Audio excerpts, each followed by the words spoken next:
Welcome to the talk about the Darknet of Things. Can everybody see the slides okay? Everybody read them? Cool. All right. First, a couple introductions. I'm Anch, also known as Mike, or Hey Asshole. I respond to any of those. This is Omega. He is not known as Hey Asshole. Say hi. Hey, hello. Okay. We are here to talk to you a little bit about what we've built and a project that we're hoping you guys will help us with, and get involved a little bit and have a little bit of fun. So let's first talk a little bit about the Internet of Things. It's thrown around a lot. You know, people think that connecting your fridge to the internet is a really great idea. Only if you want your temperature controlled by hackers. That should be fun. We're not talking about your fridge here. When we talk about things, we're talking about a network of things, not things on the internet, okay? There's a huge difference.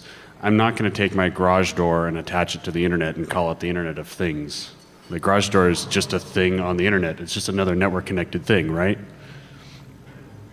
So what we're talking about is actually building networks of things that do interact with one another, things that actually build their own networks and talk to one another and create a network of things. So let's talk a little bit about sensor networks and what they are. So we have a bunch of little disks up here.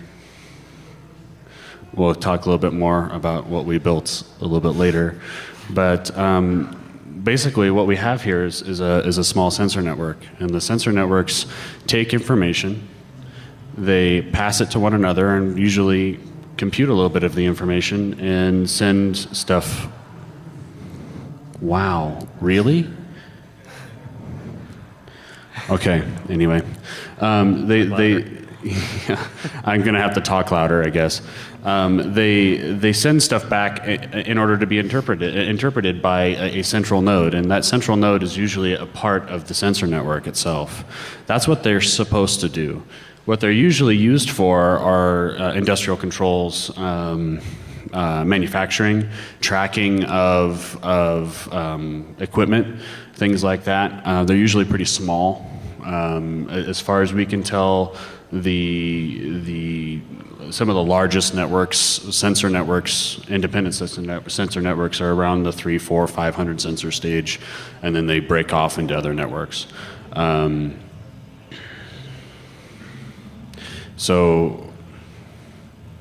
that is the next slide. Sorry, my laptop has a presenter view, and it wasn't working with the projector, so I've got the same view that you have up here, so I can't tell what's next. So it's a little bit fun thing. So there are several things with sensor networks. First off, Zigbee is a protocol, it's a sensor network protocol that is designed for small sensor networks. They mesh, they do a lot kind of stuff. Well, there's also another protocol called 6LoWPAN, and 6LoWPAN is basically IPv6 for sensor networks. So we can actually run on these little guys here a full wireless IPv6 stack. They have a full IPv6 network, they're pingable, they mesh, they do routing, all that kind of fun stuff. And so it's designed for it. And some of those advantages are it's a very, very large address space, right? I have a IPv6 tunnel with a /48, and I have something like, I don't know, there's a lot of zeros after the number of addresses I have. 65,000 /64s, and the /64's got 6 billion addresses in it, you know, so I've got 65,000, so yeah, quadrillion, or I don't know the name of the number. He does. I don't. No, he doesn't.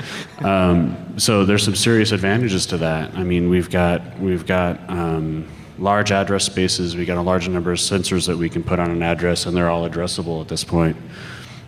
Some of the limitations are it's low bandwidth, high latency, typically.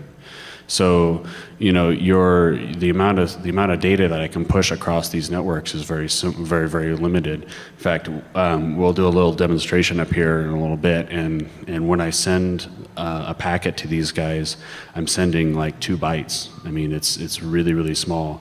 I think my max MTU is 182 bytes, and that's you know, that causes a lot of big problems when people are trying to do large packets on these networks, because they fragment and they do all kinds of funky stuff. If you want to know more about 6LoWPAN, come talk to me afterwards. I'll go into some pretty deep detail. I don't want to glaze everybody over sitting here. Oh yeah, they swapped. Wow, that's cool. So this was supposed to be before the last slide, but that's okay. We'll figure it out. So we talked a little bit about Zigbee too. It's low power wireless network, and the advantages are that it's really simple to do. I mean, you turn it on and it essentially works. They talk with one another. Limitations are the number of sensors you can have on the network is really relatively low. Zigbee isn't routable.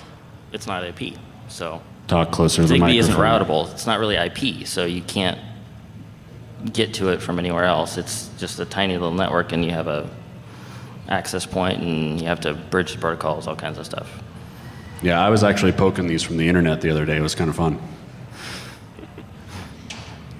So, what are we doing up here besides sitting up here, you know, looking at all you guys go,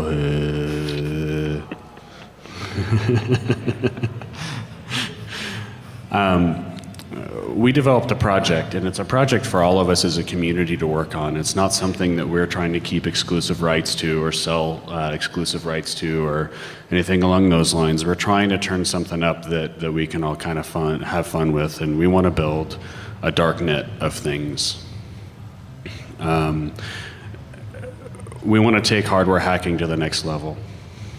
Everybody here likes to hardware hack and all that kind of stuff. We got these really cool badges that Lost made this year. Everybody give a hand to Lost.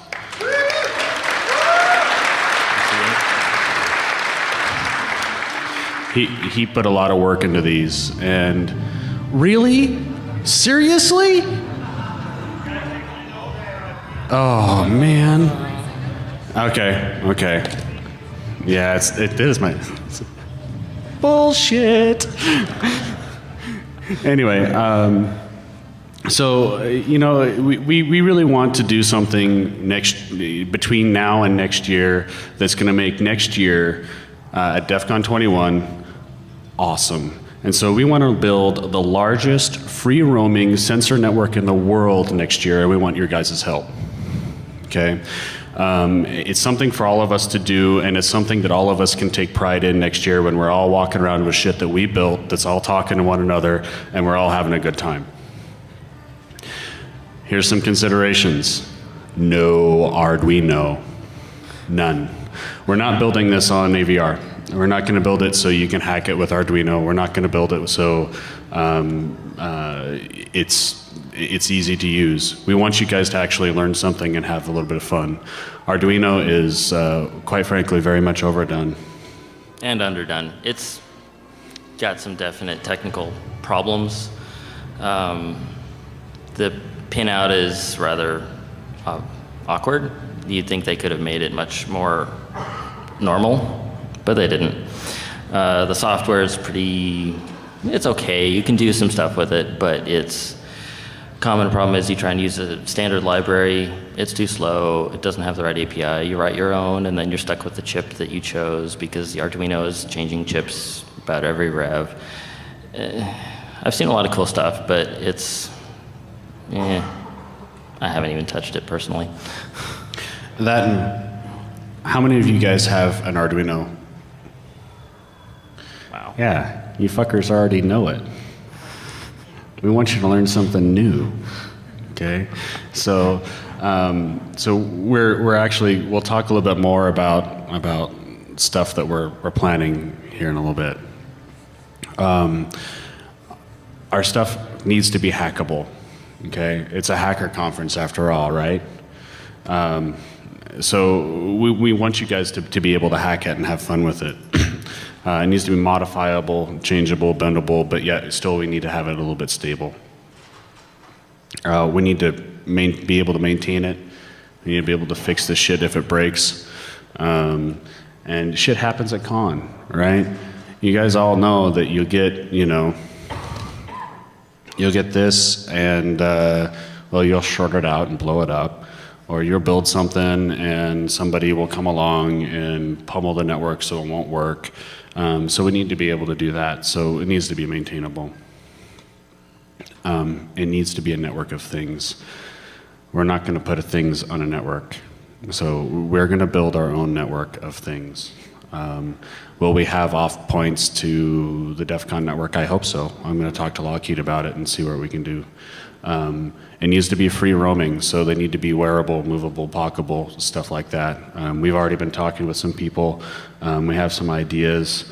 We mocked this up. These aren't functioning yet. We haven't put code on them, but these are really, really cool. It's essentially a wearable badge. It's got a 2.8-inch TFT touchscreen on it.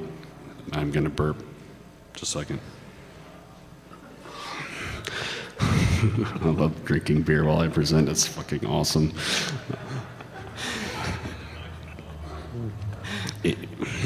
No, I'm not that gross. We also want these things to be able to work outside of DEFCON. I have a collection of electronic badges sitting in my office at home, and they all work, but they don't really do very much outside of con. It's not like I put them on and I go prancing around the city wearing my DEFCON badge. That would be kind of stupid. But we want things to be able to work at home and at other hacker spaces and be able to have you guys be able to play with the stuff that you've built at home and still have it interoperate.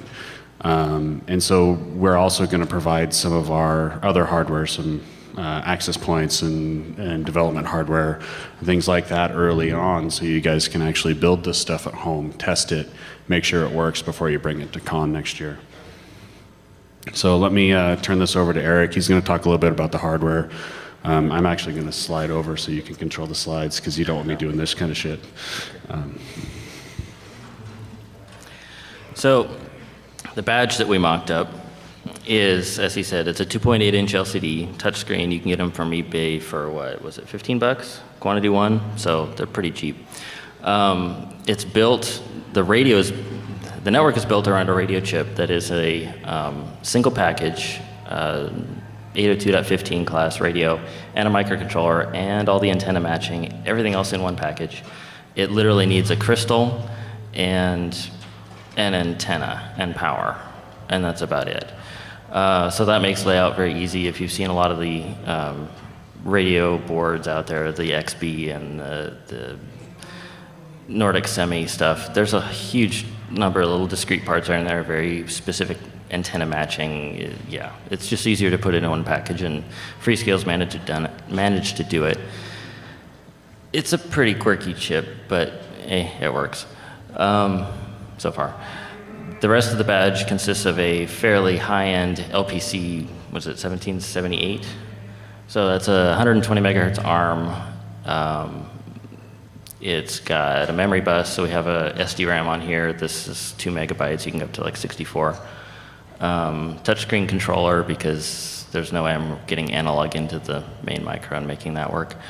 SD card, 2 USB ports, host and device, and OTG, I think. Theoretically battery powered, but we haven't gotten that far yet.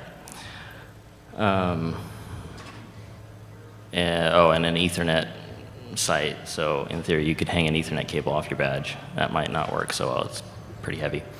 JTAG header here, you can see it on this one here. Standard JTAG header on this badge. That might be a little sharp for a badge. I've heard comments that even these things are kind of sharp, and not sure I would want to lug that around. We're going to be posting the tool chain, the schematics, all that stuff on the DCG Darknet site. And we hope that you hack on it, modify it, do whatever you want, make your own badge, make it work.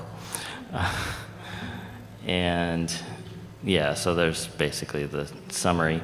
We have not routed out much of the extra peripherals on the part because we just wanted to get this thing going, but there's a lot of peripherals on this chip. You could do a lot of stuff with it. There's a sound interface. We're planning on putting an accelerometer on here, or all kinds of stuff. So in order to ease development, we put together this very simple adapter. It's the chip, the antenna, JTAG, and some pins. Because it's a full ARM microcontroller on here, you could write an app to do whatever you want. For instance, I want to put one of these in the basement of my house, controlling the dampers on my air duct. So I have my own little zone system. And being on IPv6 network, I can control it from my computer, I could control it from my phone, I could do whatever I want. And so can I. There's the problem, yeah. Is that us? Yeah, that's us. Maybe that'll help. It's got UARTs, SPI, I2C, take your pick. There's a bootloader on here, so if you you get a standard USB to serial adapter, you hook it up, a couple of pins, and you've got yourself a loader. You can talk to the computer, you can run slip over the thing. That's how you get slip IPv6 into your computer. You can route it. It has this tiny little JTAG header, which is a bit of a challenge. You have to get an adapter, but it's not too big of a deal. Bootloader is your friend. And then the moat that we built a bunch of. This is, again, it's pretty much just the chip. It's got a button, an LED, and a battery. And we're going to demo putting these on the desk here and turn the lights on. Yeah, the way I've been describing this to people is this is a wirelessly connected IPv6 LED throwy. Yeah. It has a little LED on it and a button and not a whole lot else. It's got the serial port out for it, so you can actually attach sensors and stuff to it if you want. We will actually have these in Q&A for people that want to help us recoup our hardware cost. And we have these and we have kits, and we'll give them to you for a little bit of an exchange. The other one, we didn't build this one. We actually have boards printed, but we didn't populate it. This is essentially an access point. Yeah. It's Ethernet. It's not PoE. That'd be nice, but that's kind of big. Basically, you drop it on a board. You could not even populate the pins on the side, plug it into your network, and you've got yourself a V6 bridge. We could even put a tunnel on the thing. Now imagine the evil things we could do with this.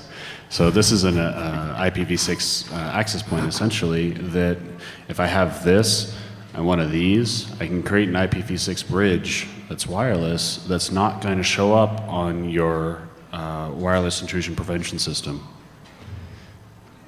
Can you have some fun with that or what? All right. So we're going to do a little bit of a hardware demonstration here. And I need my other piece. I'll have to plug it in here in a minute. So I'm going to give my standard disclaimer about live demos. This is actually a live demonstration. We have not recorded this. We have not attempted it in this room. We have attempted it other places. Whenever we do live demos, whenever I do live demos, something always happens.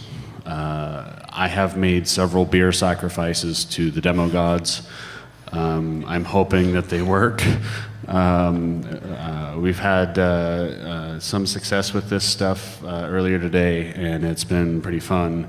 But yeah, so that being said, here we go. You have a cable, right? Yeah, I got to get my cables out of my bag. So let me have the tribble.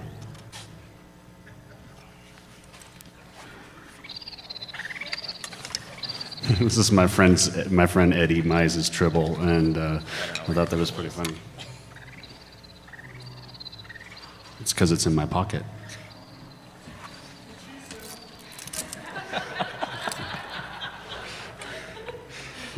Yeah, that is what she said. So basically what I'm going to build here, real quick, because I don't need the programming cable, I'm going to start a slip bridge between my laptop and one of the development boards we have mounted on a breadboard. And this development board is attached to a USB to serial interface. It's 5 wires. There's 5 wires to this board. It's hard to see, but we'll show anybody that wants to see later in Q&A. But basically, if I plug this guy in, and VMware works right.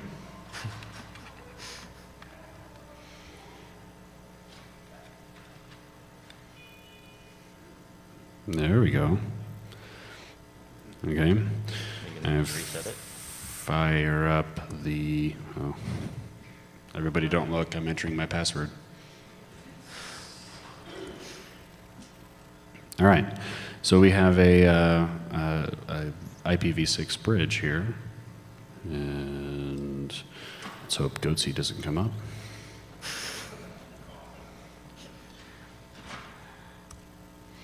And we see that this guy is a border router. He has no neighbors and no routes. So Eric is going to start putting batteries in these little motes here, and we should see them pop up. And they take a second to boot. And start to communicate with one another. Pray to the demo gods. There we go. Look. See, we got a couple of neighbors, and we have a, yeah, we'll have 4 here eventually. There's 3. And we have listed the routes for the neighbors. Does everybody read that okay, or do I need to jump the font up a little bit? Plus. Alt plus? I don't know. I don't either. Control up.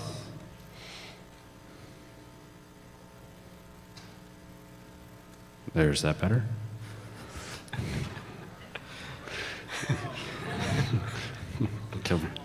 Okay, well, I can do it one more time. Should have 4, and now 5. There. I love an interactive audience. It's so much fun. Okay, so, sorry. What we have on these, running on these motes actually right now is a version of Contiki with a RESTful, a small COPE server on it. And what COPE does is it takes a couple of little interactions, and I can do some things with them. So I'm going to start turning LEDs on here as soon as I start the correct web browser.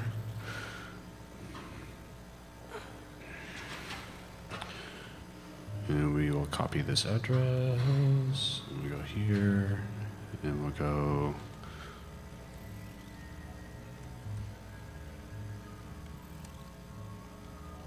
everybody dance to the music next door. Oh, yeah, we have to put brackets around IPv6 addresses because Firefox doesn't understand them, neither does Chrome.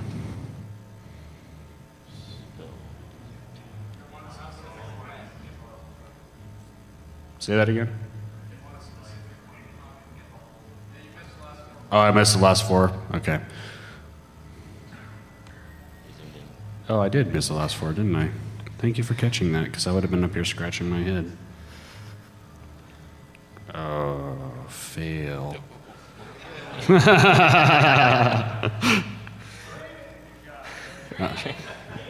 All right, here.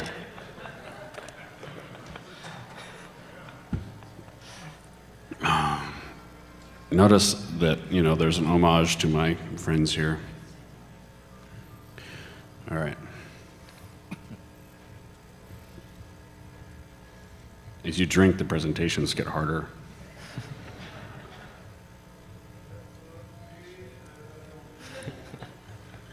Yeah, I was hoping that was coming.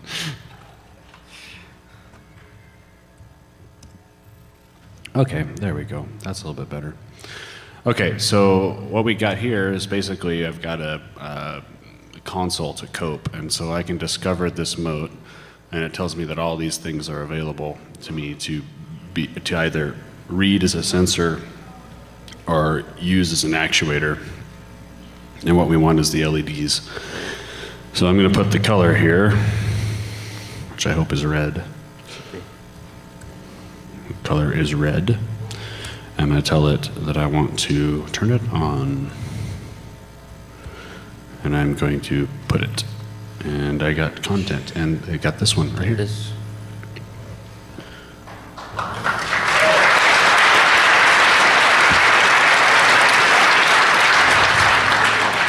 So the advantage to these guys is they'll actually mesh with one another. No, I don't want to attempt it. I got one good demo out of the demo gods. I'm not going to get another one. But they'll hop one another, and so we'll be able to read them going out. And so we can actually really have a whole lot of fun with these. We'll be around the next couple of days to have a whole bunch of fun, and we can help you have some fun with them. I have been told by Lost that there are actually power and ground headers on the badge, and so if you get a mote, we can actually put them on the badge and have them powered by the DEFCON badge and do some fun things with them this weekend. Okay. We don't have very many, unfortunately. They're kind of expensive to build. Anyway, so with that, I think I'm going to go back to the presentation because, Where are we? yeah, we've got about 20 minutes or so. So we're not doing too bad, but.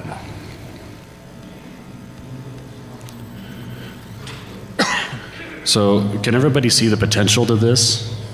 Can everybody see how much fun we could actually have in a space like this with this many people sitting around and having things to poke at different people? And there's potential for fun and for profit. I mean, you could build these things pretty simply. It doesn't take very much for us to put them together. That's about a $9 bomb on this in small quantity. It was a little bit more than that, but Okay, $9.50. come on, it's more like 15. Anyway, but Small quantity. yeah, you're talking quantity. But we didn't have these made in a fab house. We had the boards printed for us, and we got them, and we used a toaster oven to do all the surface mount parts. And no shit. BGA in a toaster. Yeah, BGA. This man works hardware miracles. He's really good at what he does. And so we actually built these in his attic upstairs. Yeah. A couple hours. Last week in a couple hours. And so they're not too terribly difficult to build. And so everybody can do it. It's just a matter of actually doing it. Dental pick, tweezers, solder paste, $25 toaster. Done. Well, in a few hours. Okay. Now we're going to get to the fun part. Why we actually are giving this talk today, and how you can get involved. We felt when I say we, I mean Eric and I and some of the other members of some DEFCON groups and some other people that we talked around last year, felt that the community needed a common project to bond around and to build upon. And given that common project, I think we as a group can do fun things. I can say that I'm not really a hardware guy. I'm a pen tester by trade. But getting to the hardware and learning this has taken us kind of 2 years to put together. But learning that the last 2 years has made me a better pen tester. Getting close to the hardware has taught me a lot about how things work, which is what it's all about. We want to learn how things work, right? Is that why we're all here? Yes. Yeah. So, learning how things work is important to us. And so it's really kind of helped me become a better pen tester, and it's helped him become a better teacher. We also want to break people out of the Arduino rut. I see a lot of projects at our local hardware hackers group called Dorkbot, which, do we have anybody from Portland in the audience? Go to Dorkbot. Anybody go to Dorkbot? Okay, go to Dorkbot. It's every other Monday at Backspace at 7. Really starts at about 8:30. We're hackers after all. We're always a little bit late. So we wanted to break people out of their Arduino rut. I've seen a lot of projects based on Arduino that are really cool. They do some really cool things. I think you can get a quadcopter now based on Arduino, right? Yeah. Yeah. Could you imagine a quadcopter built out of one of these with a gigantic antenna? I'm going to build a drone. Of quadcopters. I'm going to build a drone for next year for DEFCON.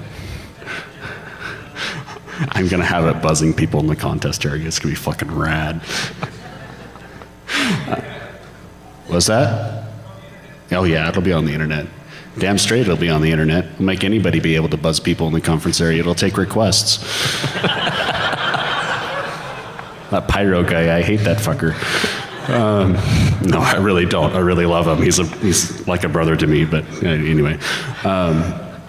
We want to expose people to a new chip, a new set of chips, and something different to work on with different possibilities. Doing that makes us better at what we do, makes us more able to do different things and to learn new things. I'm getting old. It's really, really hard for me to learn new things. But yeah, I look so young. Yeah, that's bullshit. Bullshit. I don't look young. I feel old. Anyway, compared to all you guys out here that are like 22 and at Vegas getting drunk every night, I'm having trouble keeping up this year. Anyway, and we wanted something different and fun to work on. That's really what it's all about, is fun. Having fun, building something that we can as a community, as a whole community, we can take part in and have some pride in. So the goal of the Darknet of things, we're going to build fun things next year that operate as a Darknet of things. It's not going to be super accessible to the internet, because I don't want people fucking with it in Israel or China, or you know, we're going to keep the APT out, okay?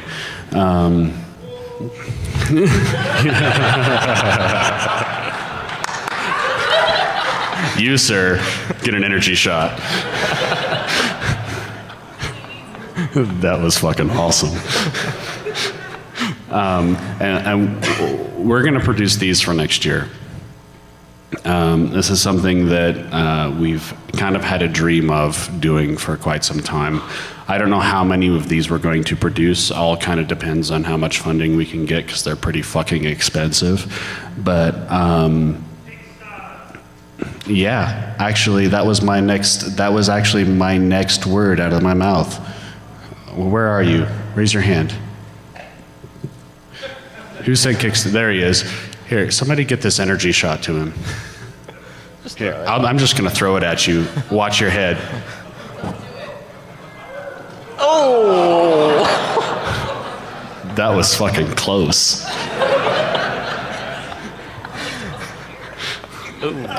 No, I don't throw beer. That's alcohol abuse. That could actually kill somebody. All right. So what we want to know is, what are you guys going to do? You know, we have some resources set up now to help. We're going to continue this next week. Actually, it's going to be 2 weeks for me, because I'm going on my honeymoon.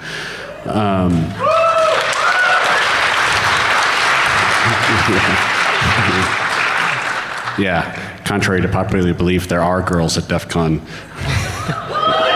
One of them's my wife, and she's fucking awesome. Anyway, the other one is his wife, and she's fucking awesome too. And so here's some more information. We've got DCG Darknet.net, and the website itself is IPv4 and IPv6, and you're able to get a hold of it, and you're able to go look at it.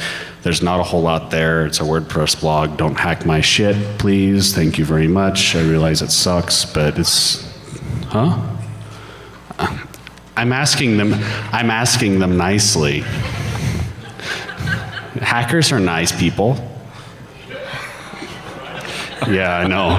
I'm sitting up here grinning my ass off because I'm hoping you're not going to hack my shit. Actually, it's pretty secure, so don't worry about it. Don't test that. Famous last words. I'm going to go shut it off right now. Actually, give me just a second. I'll shut it off right now. Dev.dcgdark.net. It's IPv6 only. So because this is, actually right now it's not IPv6 only, but it's going to be. The reason why I'm going to make this IPv6 only is we want you guys to actually have a working IPv6 network before you start to develop any of this hardware and get the code. That's the first step. Really, you need to have that in order to do any of this stuff anyway. And so if you're gonna try to leap and grab the code before you have it working, you're gonna have a lot of problems. And so this is gonna save us a lot of headache and heartache. So working IPv6 connectivity is a requirement. Go get a free tunnel from Hurricane Electric. They're awesome. The instructions out there are really, really good to set it up. You can set it up on just about anything. OpenWrt is great for it. And just go to ipv6.he.net and they'll tell you how to do it. This is something that Eric is passionate about. And so I'm going to let him talk about it a little bit. You have about 3, 4, 5 minutes. I'll be quick. Okay, be quick about it. So Mike here has been trying to set up a development environment. How long have you been at it? Most of 6 months. Yeah. So we have a tool chain, GCC, bin utils. They work fine. Everything else, not so much. If you've developed anything for the Arduino and actually not used the IDE itself, if you've written straight for the AVR, it's really simple. You do gcc-m mcu at mega328 and your files, and you're done. Everything just works. It brings in the register headers, the linker scripts, the vector tables, all that stuff. And you don't have to think about it. In the ARM world, as it stands right now, for about every single chip, yeah, well, you could just show the I'm not going to notes. show your notes. I'm going to turn more LEDs on. I have fun with that. I'm going to turn more LEDs on. Oh, okay. When you're writing for an ARM chip, there are 10, 12 different manufacturers. Each of them have several different lines. They have different variations of those chips. There's no consistency whatsoever. When you pick a random chip, like we went with the LPC 1776, we look out there, we find that, okay, somebody's developed something with the 1374, whatever it is, and they have the project. It has make files that are usually abysmal. It has the linker scripts. They probably copied in the register headers from the IDE that NXP put out that I hate IDEs personally. And you end up with this chaos. You have to copy all the files that, at least in the AVR world, just come as part of the tool chain. Hey, there's no. You have to copy them into your project and you have to maintain them, and most of the time you go download an example and you find 3 or 4 and one of them is kind of close. So what's needed is some kind of consistency in the tool chain. It means some fairly minor modifications that AVR's already done to GCC bin utils to make it know where these files are. We actually need a collection of these files that actually all work, because a lot of the stuff the manufacturers put out are not so hot. No, I just was at the wrong spot. This isn't really hard stuff. It's just kind of tedious. You have to gather all the chips. You have to gather all the register headers. You have to figure out if there's if we want to come up with a standard style. Registers for peripherals in the AVR world, they all pretty much work the same way. They all have the same name. We were looking through the code trying to get this LED working on here, and they've got like 4 different layers of just GPIO code, and all of them are really weird, and they're built on top of each other. So for people like me that used to be really ignorant of what a GPIO is and don't know and want to learn, tell them what it is, please. GPIO is general purpose input output. It's literally the pins on the chip. Chips like this come with multiple peripherals. They have serial ports, LCD interfaces, SD-RAM, all that stuff. GPIO is the default operational mode for all the pins on the chip for the most part. So if you actually want to talk to stuff, light up LEDs, that's what you use. It's a really simple thing. You set the direction of the pin, you set all the, really, it's just the direction and whether the pin is high or low. You're looking, oh, it's over there. Oh, I didn't realize you put them over there. Oh yeah, I spread them out.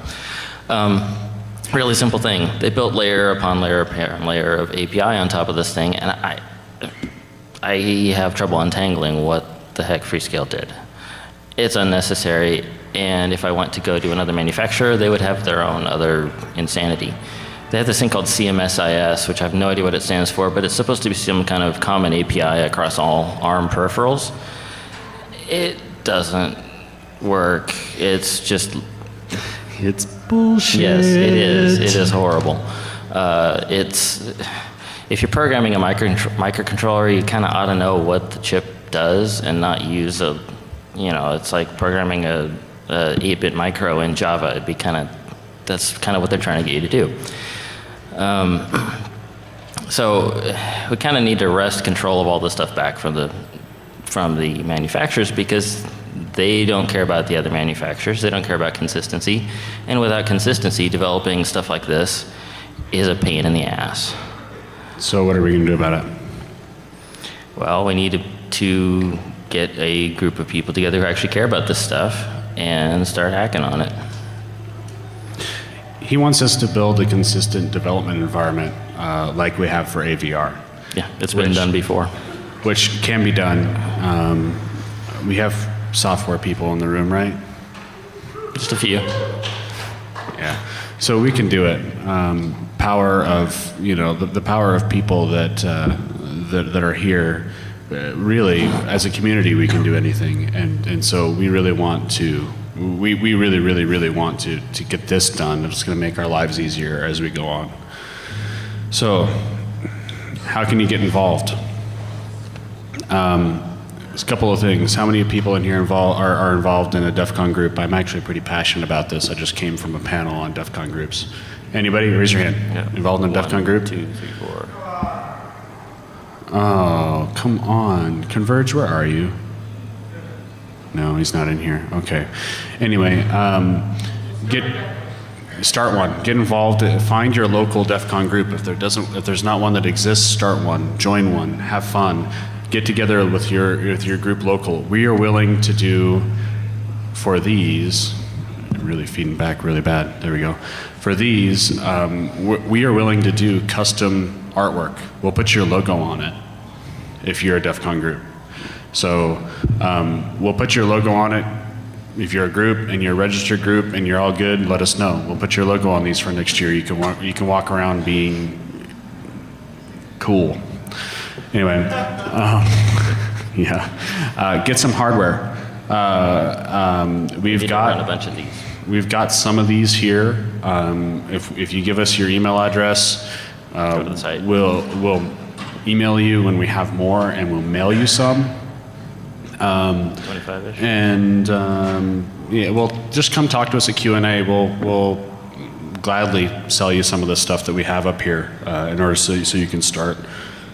We only brought a little bit with us because it's kind of expensive to foot out of our own pockets to build a bunch of hardware to give out or sell or whatnot.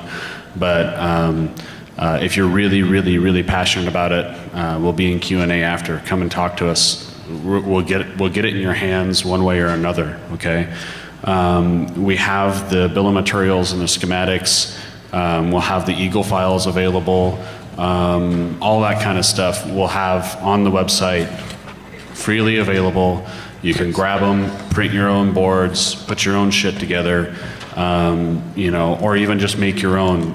Be a part of this, be a part of the community, and have some fun with this. My last point here is learn, hack, have fun, and then teach.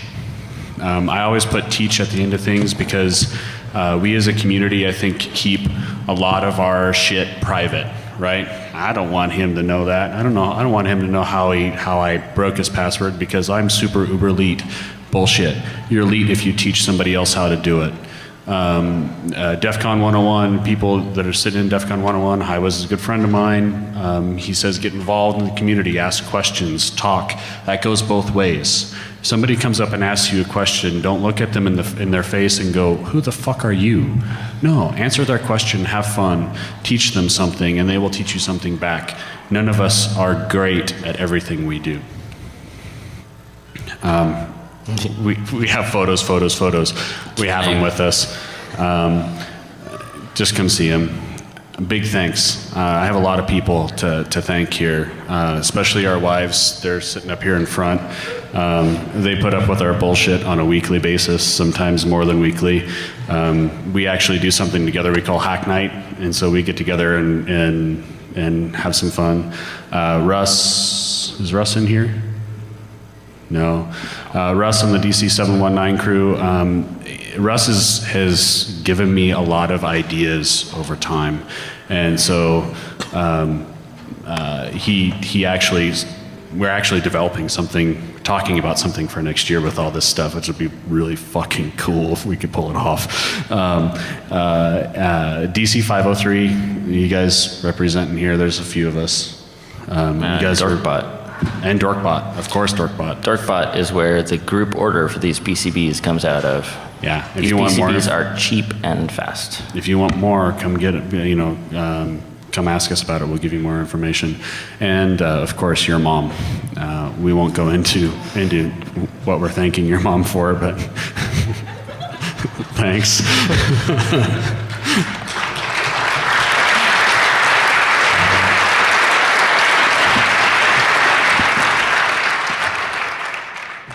All right, we have like 3 minutes, so we're going to see everybody over in Q&A. Come talk to us. Buy hardware.